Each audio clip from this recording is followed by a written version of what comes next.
নমস্কার বন্ধুরা, আজকে আমার চ্যানেলে করব দেখো পাঁচ মিশানো ডাল করার জন্য ধনেপাতা, তারপর টমেটো, লঙ্কা কেটে নিয়েছি। আর এখানে দেখো ডাল সেদ্ধ হয়ে গেছে। এই যে এখানে আছে পাঁচ মিশানো ডালের মধ্যে আছে কালার ডাল, মুগের ডাল, ছোলার ডাল, মটরের ডাল আর অরলের ডাল। এই আছে পাঁচ মিশানো ডাল। ডাল করার জন্য এখানে আমি প্রথমে 4টে শুকনো লঙ্কা দিয়ে দিলাম।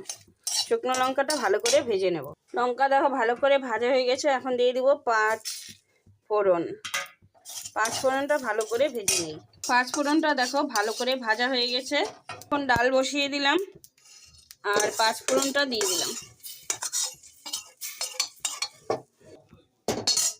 দেব আদা কুচি। এখন দিয়ে দেবো কাঁচা লঙ্কা, টমেটো আর ধনিয়া পাতা। এখন দিয়ে লবণ, কারণ ডাল একটু বেশি তাই আমি 1.5 চামচ লবণ দিলাম। হাফ চামচ চিনি দিয়ে দিলাম। হলুদ দিয়ে দিলাম। ভালো করে সব কিছু দেওয়া হয়ে গেল, নেড়ে দেবো। বন্ধুরা দেখো আমার ডাল ফোড়ন হয়ে গেল। বলো তো, আজকেও কিন্তু আমি তেল ছাড়াই ডাল করলাম। দেখো আজকে খেয়ে বলবো কেমন হয়েছে। এই দেখো বন্ধুরা, ডাল সুন্দর হয়ে গেছে আমার। এখন আমি নামিয়ে দেবো।